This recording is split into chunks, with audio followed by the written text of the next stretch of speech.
Rule of law. ಅಪ್ಪ ಹೆಂಗಸರನ್ನ ನೋಡ್ಬೋದು, ಮುಟ್ಟಂಗಿಲ್ಲ rule. One way traffic ಹೋಗ್ಬೋದು, ಬರಂಗಿಲ್ಲ. ರೂಲ್ ಅದು. Set of rules will do the maintenance. ಇಲ್ಲಿ ರೂಲ್ ಇದ್ರೇ ಮೈಂಟೆನೆನ್ಸ್ ಇಲ್ಲ. ಇನ್ನು ಮೈಂಟೆನೆನ್ಸ್ ಏನೂ ಇಲ್ಲ ಅಂತಂದ್ರೆ ರೂಲ್ ಗತಿ ಏನು? ಒಂದು 15 ವರ್ಷ 15 ದಿವಸ ಬಿಟ್ಬಿಡ್ತಾವ ಪೊಲೀಸು. ನಾವು ಫ್ರೀಯಾಗಿ ಹೋಗ್ತೀವಿ, ಫ್ರೀಯಾಗಿ ಬರ್ತೀವಿ, ಹೆಲ್ಮೆಟ್ ಇಲ್ಲ, ಹಿಂದ್ಗಡೆ ಕೂತ್ಕೊಳ್ಳೋದು ಹೆಲ್ಮೆಟ್ ಇಲ್ಲ, ಒನ್ ವೇ ಟ್ರಾಫಿಕಲ್ಲೇ ಓಡಾಡ್ತೀವಿ.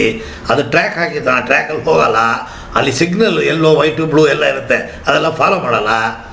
ಯಾವತ್ತೋ ಒಂದು ದಿವಸ ಬಂದು ನಿಮಗೆ ಗೊತ್ತಿಲ್ಲದೆ ಮರದ ಹಿಂದೆ ಪಕ್ಕದಲ್ಲಿ ಸೈಡಲ್ಲಿ ನಿಂತಿರ್ತಾವ ಕಳ್ಳಂತರ. ಅವನು ಪೊಲೀಸು ಕಳ್ಳಂತರ ಸೈಡಲ್ಲಿ ನಿಂತಿರ್ತಾವ, ನಿಮಗೆ ಗೊತ್ತಿಲ್ಲ, ಸಿಗಾಕೊಂಡ್ಬಿಡ್ತೀರ.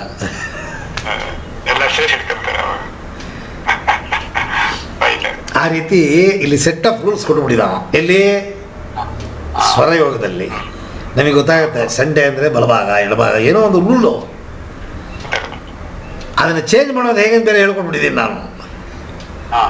ನೀನೇ ನಮ್ಮನೆ ಆಟೋಮೆಟಿಕ್ ಮಾಡೋದು, ನಾವೇ ಮಾಡ್ತೀವಿ. ಚೇಂಜ್ ಮಾಡ್ಕೊಂಡ್ಬಿಡ್ತೀವಿ. ಚೇಂಜ್ ಮಾಡಿ ನಿಮಗೆ ಬೇಕಾದಾಗ ಟ್ಯೂನ್ ಅಪ್ ಮಾಡಿ ಸಕ್ಸಸ್ ಮಾಡಿಕೊಂಡು ಬಿಟ್ಬಿಡ್ತೀವಿ. Use and throw.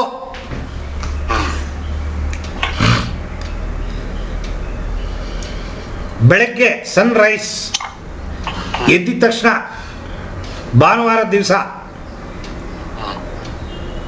Earth element active ಇರುತ್ತೆ.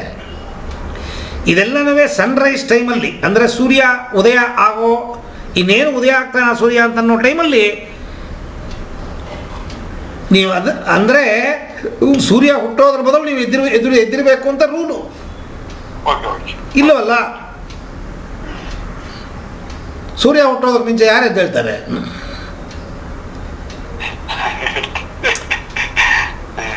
ಎಣ್ಣೆ ನೀರು ಸ್ನಾನ ಇತ್ತು, 15 ದಿವಸ ಉಪವಾಸ ಇತ್ತು, ಅದೆಲ್ಲ ಇದೆಯಾ? ಇಲ್ಲ. ಯಾವನ್ ತಲೆ ಕೆಟ್ಟೋದನ್ನು ರೂಲ್ ಮಾಡ್ದ, ನಾವು ಯಾಕಂತ ಫಾಲೋ ಮಾಡೋಣ? ಇರಲಿ ಬಿಡಿ. Tuesday Monday water element active ಇರಬೇಕು.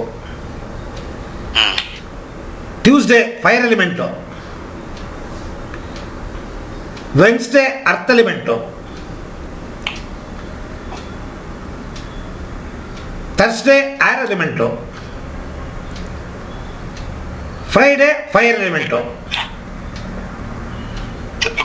ವೆನ್ಸ್ಡೇ ಇವತ್ತು ಏನಿದೆ?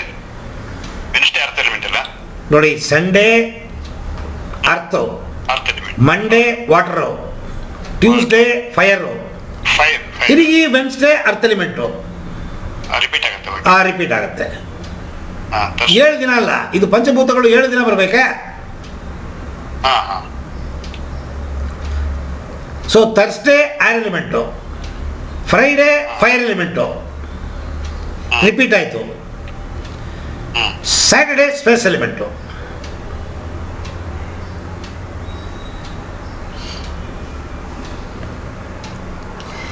ಸೂರ್ಯ ಹುಟ್ಟೋದ್ರ ಬದಲು ಇನ್ನೇನು ಸೂರ್ಯ ಹುಟ್ಟುತ್ತಾನ ಅಂತ ಅನ್ಬೇಕಾದ್ರೆ ನೀವು ಬೆಳಗ್ಗೆ ಬೇಗ ಹಾಸಿಗೆಯಲ್ಲಿ ಇದ್ದು ಕೂತ್ಕೊಂಡು ನಾನು ಹೇಳಿರೋ ಈ ಟೆಸ್ಟನ್ನು ಮಾಡಿದಾಗ ಆ ಜಾಗದಲ್ಲಿ, ಆ ಆಕಾರದಲ್ಲಿ, ಆ ಬಣ್ಣದಲ್ಲಿ ಏನು ಬೆಳಗ್ಗೆ ಬೇರೆ ಕೆಲಸವೇ ಇಲ್ವಾ? ಬೆಳಗ್ಗೆ ಕೂತ್ಕೊಂಡು ಧ್ಯಾನ ಮಾಡುತ್ತೀರಾ ನೀವು?